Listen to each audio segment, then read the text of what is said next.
They say you can't buy much for $15 these days. Eleanor Watson used to believe that too, until that autumn morning when those three crumpled $5 bills bought her more than a house.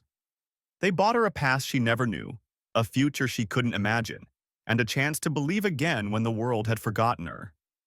The rain traced silver paths down the windshield as Eleanor stared at the weathered for sale sign, the cardboard warping at the edges, faded letters barely visible. $15 is. The battered pickup truck idled roughly, reminding her of their precarious situation with every sputter. "Mom, that's less than filling the gas tank," Sam said quietly from the passenger seat, his 13-year-old face too serious for his age. He'd grown that way since his father died 5 years ago, watchful, careful, as if afraid life might take another sudden turn. Eleanor's fingers tightened around the steering wheel. 1 month living in this truck.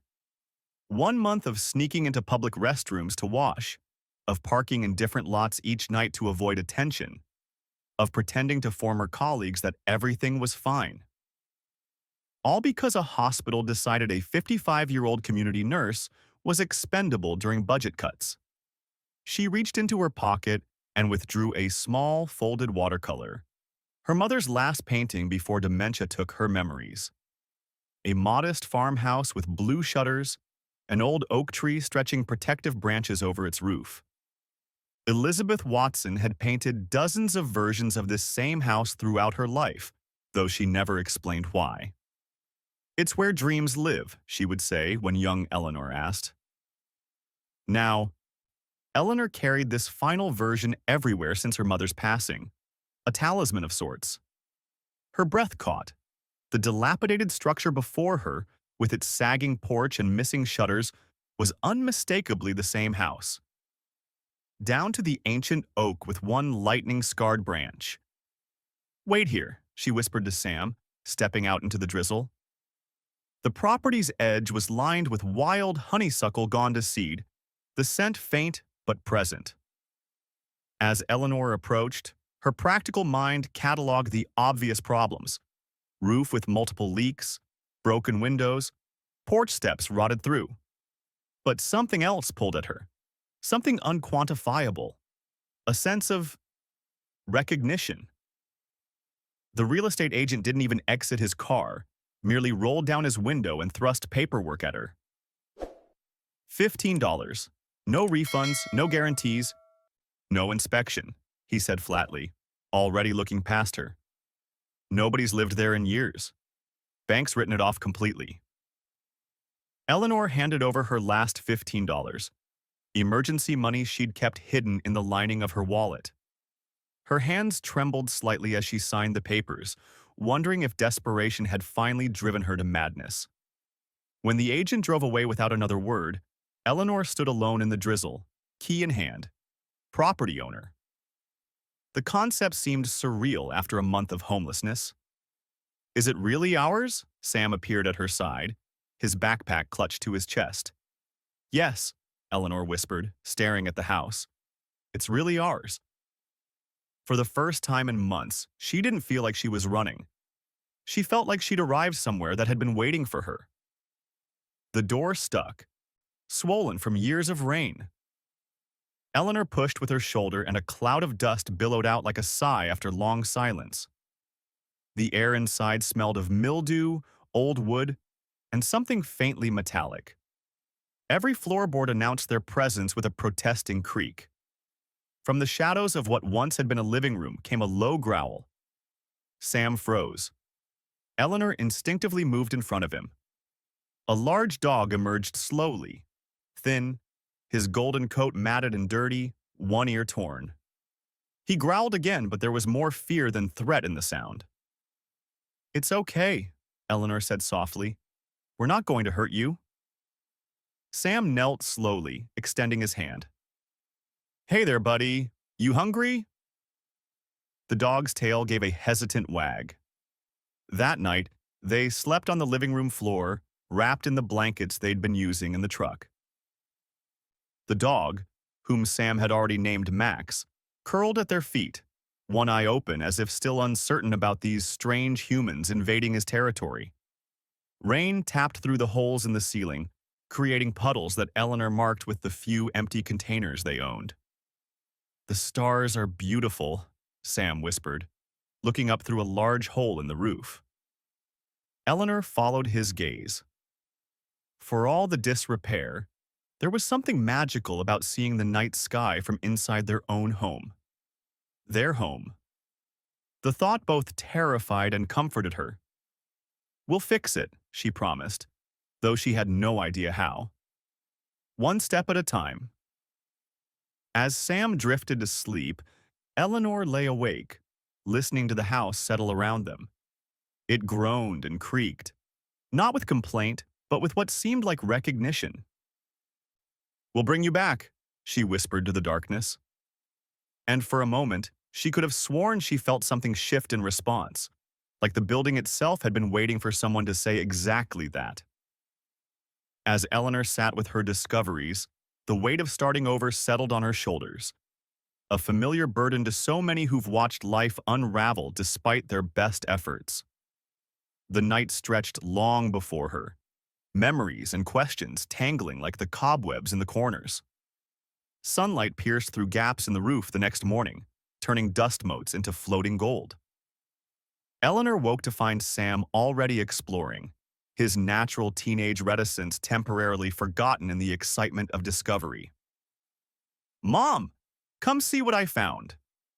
In the kitchen, with its peeling linoleum and avocado green refrigerator straight from the 1970s, Sam stood before an old drawer. Inside lay a stack of unopened letters, yellowed with age, all addressed to someone named Martha Lee. Beneath them was a note in faded handwriting. "If anyone finds this place, forgive what I couldn't finish." The words struck Eleanor with unexpected force. They sounded like an apology, a final testament. Something she might have written herself these past months. "There's a picture, too," Sam said, holding up a cracked frame. A woman stood smiling in front of the house. The same house, but vibrant with life. Flowers surrounded her, and the porch gleamed with fresh paint. A tall man with kind eyes stood beside her, his arm around her shoulders. Eleanor turned the frame over. On the back, faint handwriting read, "Sometimes the house chooses you, not the other way around." A chill ran through her despite the morning warmth. They spent that day taking inventory of their situation. The house had 3 bedrooms, a kitchen, living room, and a bathroom with a clawfoot tub. No electricity, but there was a well out back that, miraculously, still produced water when Sam worked the rusty pump handle. The roof needed immediate attention before the next rain. In a hall closet, Eleanor discovered an old transistor radio from the 1960s. Sam spent hours tinkering with it until suddenly, crackling music filled the room. Ella Fitzgerald singing "Blue Skies." For a moment, the house seemed to brighten. They were sweeping the front porch when a sleek black SUV pulled into the dirt driveway. Eleanor tensed instinctively. Alexander Reed stepped out, immaculate in a tailored suit that seemed wildly out of place amid the rural decay. At 65, he carried himself with the confident authority of someone accustomed to getting his way. Eleanor recognized him immediately, a real estate developer who had once been friends with her late husband, David. "Eleanor Watson?" His surprise seemed genuine. "What on earth are you doing here?" She straightened, acutely aware of her worn clothes and the dirt smudged across her cheek. "I live here now, Alex." His laugh was quick and dismissive. "Here? This is practically condemned property." His gaze swept over the house, calculating. "I've been buying up parcels in this area for the Silver Pines Retirement Resort, premium housing for affluent retirees." He smiled, all business now. "I'll give you $20,000 for it. Cash today. That's a steal for you." The sum made Eleanor's head spin. $20,000 would solve so many immediate problems. But something held her back. The letters, the photograph, the strange connection she felt. And Sam's face suddenly animated in a way she hadn't seen since before his father died. "I need to think about it," she said finally. Reed's smile tightened. "Don't think too long. My offer won't last forever." As he turned to leave, he added almost casually, "This area is being rezoned. Old structures like this might not meet code for much longer."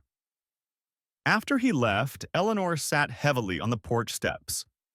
Max settled beside her, his head on her knee. "We're not selling, are we, Mom?" Sam asked quietly.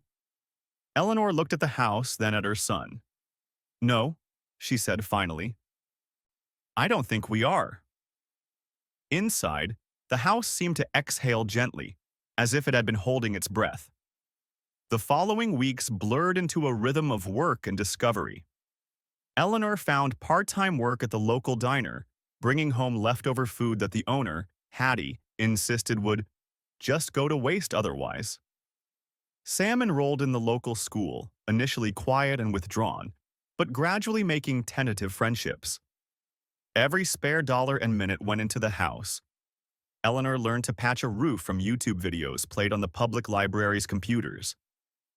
Sam revealed an unexpected talent for carpentry, carefully repairing the porch railing with scavenged wood.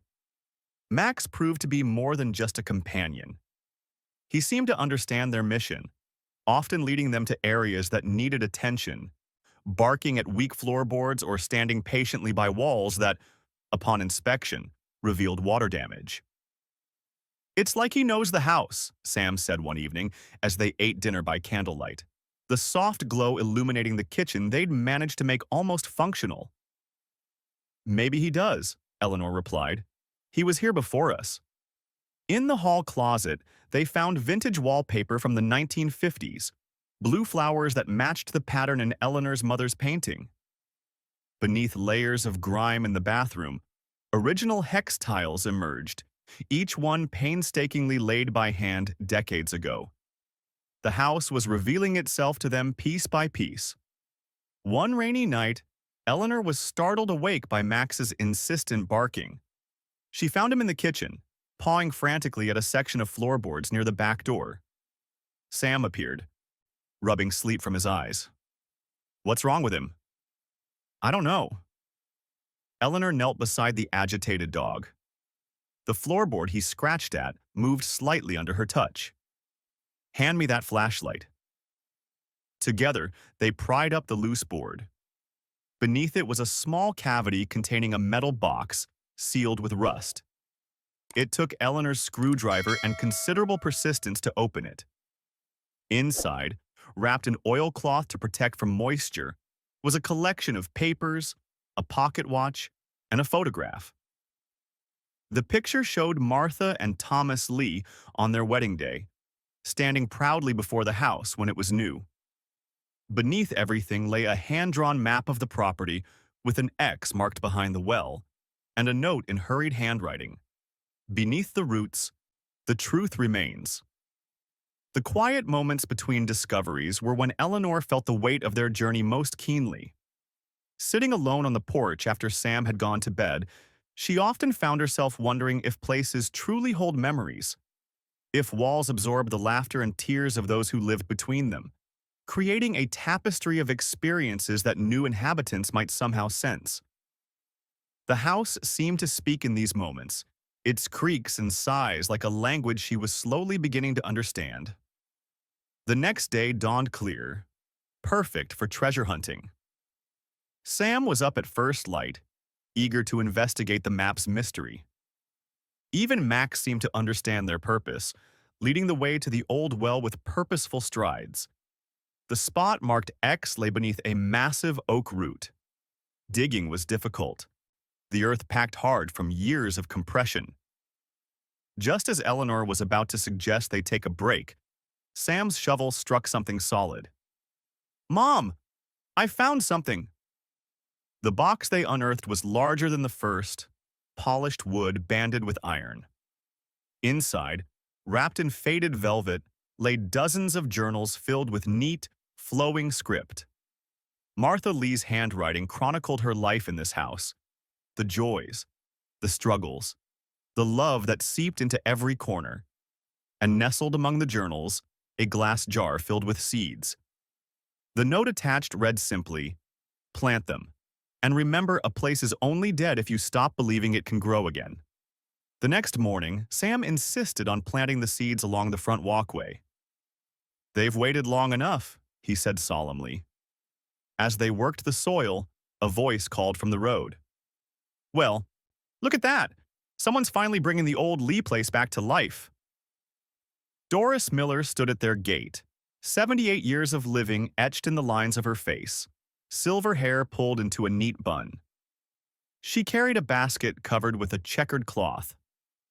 "Thought you might need some proper welcome," she said, handing over fresh muffins still warm from the oven. "Been watching you two work yourselves to the bone from my window." She nodded toward a small house visible through the trees. Over muffins and the coffee Doris had thoughtfully brought in a thermos, Eleanor learned that Doris had known Martha Lee. Strong woman, Doris recalled, her eyes distant with memory. After Thomas died of his heart, she fought like a wildcat to keep this place. Banks weren't kind to widows back then. "What happened to her?" Sam asked. Doris's face softened. "Lost the house in '59. Had to give up her daughter to relatives up north. Nearly broke her, that did. Some said she never really left, though." She patted Max's head. "Animals always know, don't they?" When Doris left, she extended an invitation that would change everything. "Wednesday Club meets tomorrow at my place. Just some old gals who've been meeting for, 40-some years now. You should come, Eleanor. Might be good for you to know you're not alone." The Wednesday Club proved to be 7 women ranging in age from 60 to 92, each one bringing a lifetime of skills and wisdom. Betty had been a nurse, like Eleanor. Louise had worked construction with her husband for 30 years. Marge was a retired lawyer who still did pro bono work to keep the brain cells firing. They listened to Eleanor's story without judgment, offering practical help instead of pity. Louise arrived the next day with her toolbox and taught Eleanor how to rewire a light fixture. Marge reviewed the property deed, confirming Eleanor's ownership was legally sound. "Reed's been trying to buy up everything around here," Marge explained, glasses perched on her nose as she examined the papers. "Wants to build some monstrosity for rich folks to retire in. But he's cutting corners, pushing zoning changes through without proper community input." The challenges mounted as autumn deepened toward winter. The county building inspector, clearly in Reed's pocket, appeared with citations for code violations. Eleanor's diner hours were cut back as the tourist season ended. Sam came home with a black eye after defending himself against bullies who mocked his haunted house. But for every setback, there seemed to be a small miracle. Anonymous donations of building materials appeared on their porch. A local electrician happened to have extra time to inspect their wiring. Max recovered from a mysterious illness that had frightened them both. One evening, Eleanor found Sam sitting cross-legged on his bedroom floor, surrounded by Martha's journals, carefully reading by flashlight. "She loved this place so much, Mom," he said without looking up. "She wrote that every nail hammered, every flower planted, was an act of love for her family." Eleanor sat beside him, picking up one of the journals. Martha's words jumped from the page. "Thomas always said a house becomes a home when it holds your heartbeat. I think he was right. Even now, I feel his presence in the walls, in the garden he planted for me." As she read more journals by candlelight after Sam went to bed, Eleanor discovered the full story. Martha had written dozens of letters to banks, county officials, even the governor, begging for more time to pay the mortgage after Thomas's death. The final journal entry simply read, "They're coming tomorrow. If they take the house, they'll take what's left of him." Eleanor visited the county records office the next day, searching for answers. The clerk, an older gentleman with kind eyes, pulled the dusty file. "Foreclosed in 1959, he confirmed. passed through several owners, but nobody stayed long. He peered at her over reading glasses. Folks said the house didn't want them there. That's superstitious nonsense, Eleanor said. The clerk shrugged. Maybe. But I remember my mama talking about Martha Lee. Said she had a little girl who got sent north to relatives in Boston. Never came back, far as anyone knew. That night, reviewing Martha's signature on various documents, Eleanor felt a shock of recognition. The flowing script with its distinctive M and L was eerily similar to her mother's handwriting. Then it struck her. Her mother's obsession with painting the same house over and over. The dreams Elizabeth had mentioned throughout her life, dreams of a blue house with an oak tree where she felt safe. Eleanor had always assumed they were just her mother's imagination. But what if they were memories? Memories from before she was sent away at age 3. Too young to consciously remember, but old enough for the images to be imprinted on her soul. The pieces were beginning to fit together in ways that seemed impossible, yet somehow inevitable. The next morning brought crisis. Reed arrived with official-looking papers, a condemnation notice for the property, citing imminent danger to occupants. I tried to be reasonable, Eleanor, he said, false sympathy dripping from every word. But this structure isn't safe, especially with winter coming. I can still offer you $15,000, not as generous as before, but better than nothing. Eleanor felt the walls closing in. Max needed expensive medication for his heart condition. The roof repair had taken the last of her savings. Sam needed winter clothes. I'll think about it, she said, her voice hollow. That night, she sat on the porch swing they'd recently repaired, wrapped in a blanket against the autumn chill.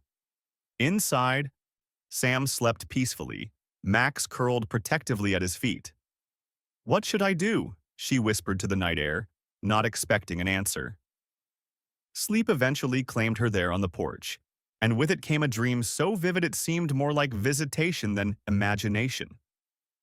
Martha Lee stood in the garden, younger than in her photographs, planting flowers in a neat rows. She looked up directly at Eleanor and smiled, then pointed deliberately toward the main bedroom's east wall. Eleanor woke with the first light, the dream still vivid. Without questioning the impulse, she went directly to the main bedroom and examined the wall Martha had indicated. A slight discoloration in the pattern suggested something unusual. Pressing her hand against it, she felt a subtle give. Heart pounding, she fetched a pry bar from their tool collection. The panel came away easily, revealing a small alcove built into the wall. Inside sat a metal lockbox.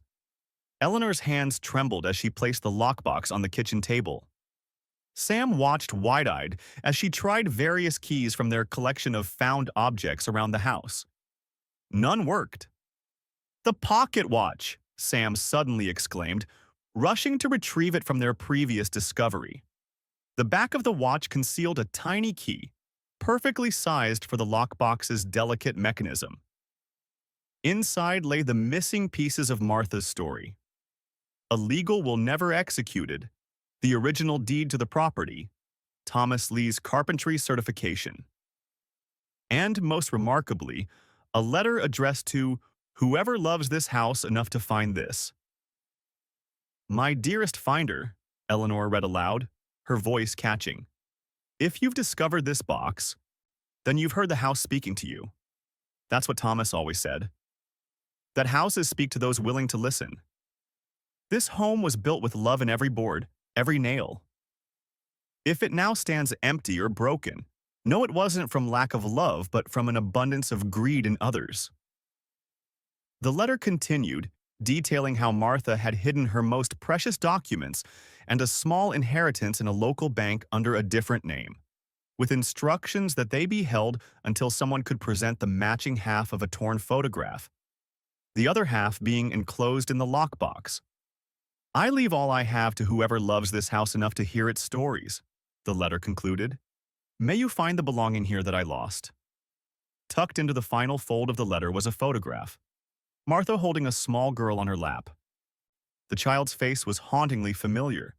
Written on the back, My Elizabeth, age 3, 1957. Eleanor sat back, stunned. Elizabeth, her mother's name. Mom? Sam's voice seemed to come from far away. Are you okay? She showed him the photograph with shaking hands. I think Martha Lee was my grandmother. Eleanor's thoughts raced to her mother's paintings. Dozens of variations of this house, created over decades. Elizabeth Watson had always said the house in her paintings came from her dreams, a place where she felt safe and loved. But they weren't dreams at all. They were the earliest memories of a 3-year-old child, preserved and transformed through art. Her mother had spent her life trying to find her way back to a home she couldn't consciously remember but had never truly forgotten. Max, who had been quietly observing, suddenly barked and raced to the front door. Outside, a crowd had gathered.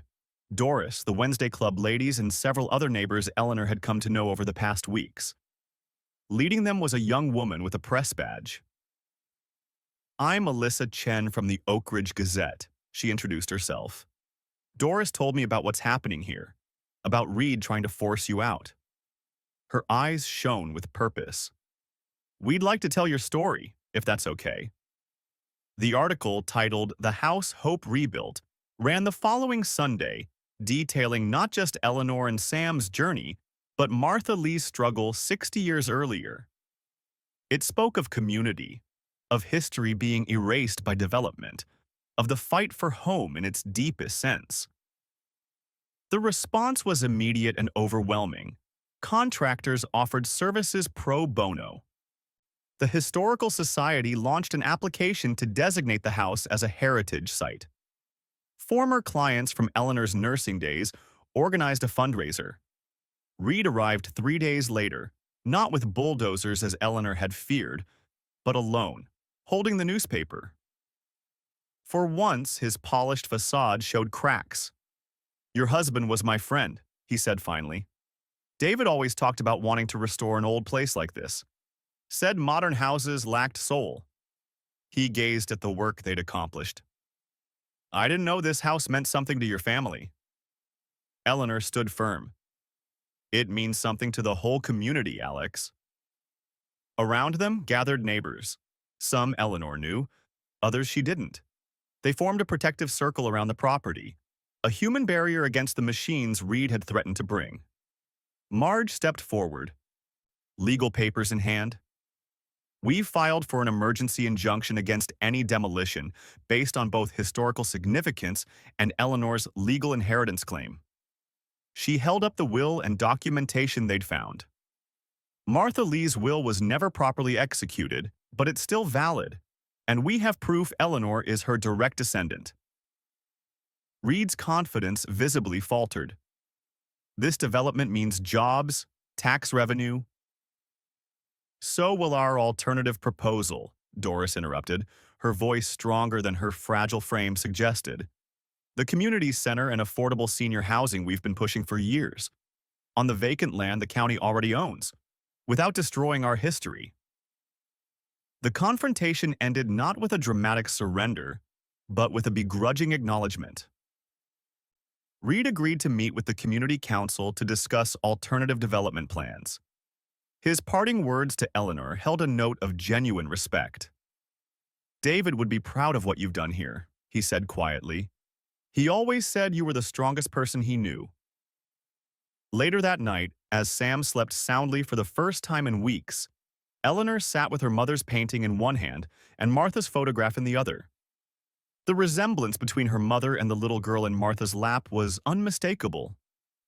A family separated by circumstance, connected across time by a house that somehow called them home. The slow process of rebuilding continued through winter into spring. Eleanor found herself changed by each discovery, each challenge overcome. The desperation that had driven her to spend her last $15 was gradually replaced by purpose, a sense that perhaps she hadn't simply purchased a house out of desperation, but had answered a call that had been echoing through her family for generations. Spring arrived with an explosion of color. The mystery seeds Martha had preserved burst into life. Heirloom varieties of sunflowers, dahlias, and roses that had once graced the property decades earlier. The front walkway became a riot of blooms, drawing visitors from neighboring towns. The local bank had indeed held a small account in trust, as Martha's letter had indicated. The sum, modest when deposited in 1959, had grown enough with interest to complete the remaining renovations and establish what Eleanor now called Blue Haven, a respite program for single parents and children in transition. With her nursing license reinstated and a position at the local clinic secured, Eleanor had found her purpose renewed. The Wednesday Club now met at Blue Haven, its membership expanding to include younger women seeking the wisdom of their elders. Reed, remarkably, had become an ally rather than an adversary. The confrontation at Eleanor's house had forced him to reconsider not just his development plans, but his entire approach to community building. 6 months after their standoff, he proposed a new vision for the area, a mixed development that preserved historic properties while creating affordable housing for seniors and families. "I've been building places for people to live," he admitted during a community planning session, "but not communities where people truly belong."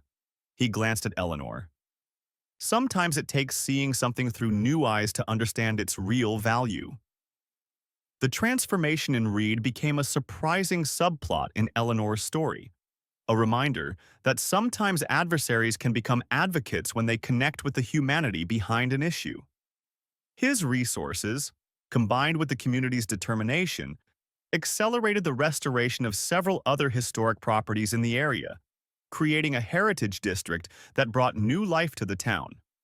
5 years passed like the turning of seasons, each one bringing new growth and deeper roots. Sam, now 18 and preparing for architecture school, had developed a portfolio based on his work restoring historic features of their home. "I want to build places that last," he explained, "that hold stories." Blue Haven had grown beyond Eleanor's initial vision. What began as a single restored house had expanded to include 3 neighboring properties, creating a small campus where families in transition could find not just shelter but community. Eleanor's nursing background merged with her personal experience to create programs that addressed both practical and emotional needs of families starting over. Max, gray-muzzled but still alert, had become the unofficial greeter at Blue Haven, somehow knowing which new arrivals needed his gentle presence most. Children who wouldn't speak to adults would whisper their fears into his soft ears. On a golden evening in late summer, Eleanor sat in the garden with Martha's final journal open on her lap. She had read it many times, but today she was adding her own entry, continuing the story Martha had been forced to abandon. "The house has been waiting for us," she wrote. "Across time and loss it called us home. Perhaps that's what home truly is. Not just walls and a roof, but a place that recognizes your heart when you arrive." She looked up to see Sam walking across the lawn, a set of blueprints tucked under his arm. His acceptance to architecture school had come with a scholarship and a promise that he'd return to establish a practice focused on historic preservation and affordable housing. The legacy of Thomas Lee's craftsmanship would continue through hands separated by generations, but connected by purpose. "I found something else in the attic," Sam said, sitting beside her.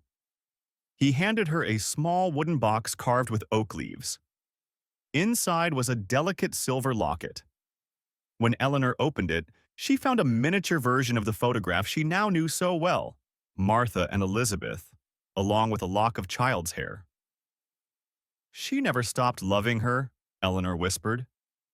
"Just like your mom never stopped looking for this place, even if she didn't know what she was looking for," Sam replied.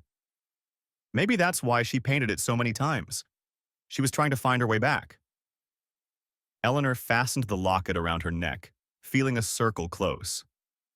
3 generations of women, separated by circumstance but connected by a house that had somehow called them all home. As twilight gathered, Eleanor, Sam, and Max sat on the porch steps. watching fireflies begin their evening dance over the garden Martha had planted long ago and Eleanor had brought back to life.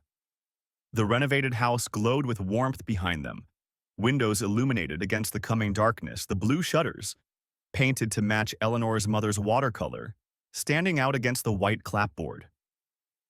For a moment, in the space between daylight and darkness, Eleanor glimpsed two figures beneath the old oak tree. A woman in a floral dress and a tall man with kind eyes, arm in arm, watching with quiet approval. The vision was so clear she almost called to Sam to look, but something told her this moment was meant for her alone. Whether real or imagined didn't matter. What mattered was that the circle was complete. The house that had waited so long for its family to return was now fulfilling its purpose again, not just as shelter, but as a place of healing and new beginnings for many others who needed to believe that broken things could be rebuilt. The Blue Haven Project had inspired similar efforts in neighboring communities. Eleanor had been invited to speak at conferences about rural housing solutions. Sam's architectural designs for affordable, beautiful spaces had won recognition. Even Max had become something of a local celebrity, the dog who found a family and helped them save a house. But on quiet evenings like this one, what mattered most was simpler. The three of them together. The garden blooming. The knowledge that sometimes what seems like an ending is merely a pause in a story waiting for the right person to turn the page. "Do you ever regret it?" Sam asked suddenly. "Spending our last $15 on this place when we could have used it for something else?" Eleanor smiled, touching the locket that now connected her physically to a grandmother she'd never known but whose determination ran in her blood. "Best $15 anyone ever spent," she said softly. "It didn't just buy us a house. It bought us our history, our purpose, our future." The $15 house had given them far more than shelter. It had given them their past, their future, and the precious present moment where both could exist in perfect harmony. And as the stars appeared one by one above the old oak tree, Eleanor knew with absolute certainty that some places in this world are more than buildings. They are keepers of stories, waiting patiently for the right listeners to come home.